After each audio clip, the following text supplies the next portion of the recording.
ఎన్నికల సంఘంపై అలుపెరగని పోరాటం చేస్తున్న చంద్రబాబు రేపటి నుంచి మోదీ వ్యతిరేక పక్షాల కోసం దేశవ్యాప్తంగా ప్రచారం చేయనున్నారు. కర్ణాటకలో మలివిడత సార్వత్రిక ఎన్నికల ప్రచారానికి రేపు రాయచూరు వెళ్లనున్నారు. రాహుల్ గాంధీతో కలిసి ఒకే వేదికపై నుంచి ప్రసంగించనున్నారు. కాంగ్రెస్ జేడీఎస్ కూటమి అభ్యర్థి బీవీ నాయక్ ఓటు వేయాలని చంద్రబాబు విజ్ఞప్తి చేయనున్నారు.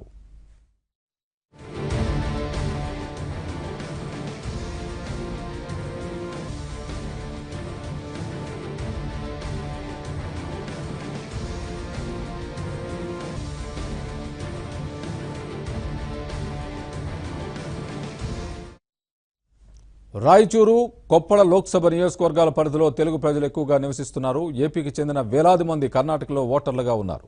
మాండ్యాలో జేడీఎస్ అభ్యర్థి నిఖిల్ కు మద్దతుగా 2 రోజుల క్రితం చంద్రబాబు ప్రచారం చేశారు. కర్ణాటకలో రాహుల్తో కలిసి రేపు తొలిసారిగా ప్రచారం చేయనున్నారు.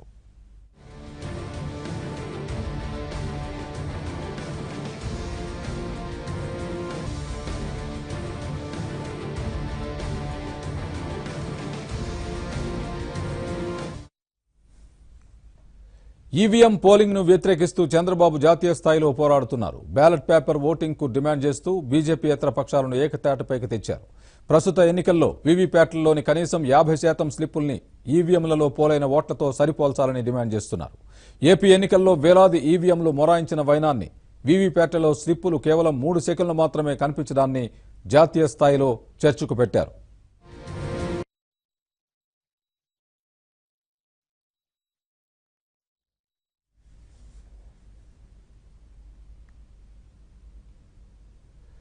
ఏపీలో పోలింగ్ ముగిసినా ప్రజాస్వామ్య పరిరక్షణకు ప్రజా వేగునై పోరాడతానని అన్నారు చంద్రబాబు. దేశవ్యాప్తంగా నిష్పక్షపాతంగా పారదర్శకంగా ఎన్నికలు నిర్వహించాలని డిమాండ్ చేస్తూ అన్ని పార్టీలను కలుపుకొని ముందుకు వెళ్తున్నామని అన్నారు.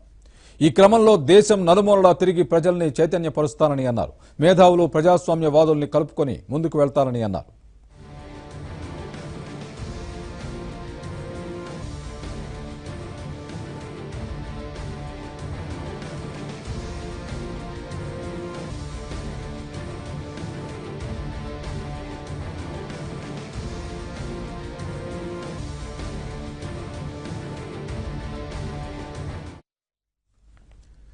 మోదీ పాలనపై నిప్పులు చెరుగుతున్నారు చంద్రబాబు. 2వ రోజు సార్వత్రిక పోలింగ్ కు 2 రోజుల ముందు కర్ణాటకలో జేడీఎస్ నేతలు, తమిళనాడులో డీఎంకే నేతల ఇళ్లలో ఐటీ అధికారులు దాడులు చేయడాన్ని గట్టిగా ప్రశ్నించారు.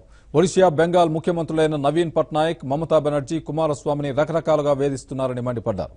నవీన్ పట్నాయక్, కుమారస్వామి హెలికాప్టర్లలో తనిఖీలు చేసిన EC flying squad Modi, BJP నేతల హెలికాప్టర్లను ఎందుకు తనిఖీలు చేయట్లేదని నిలదీశారు.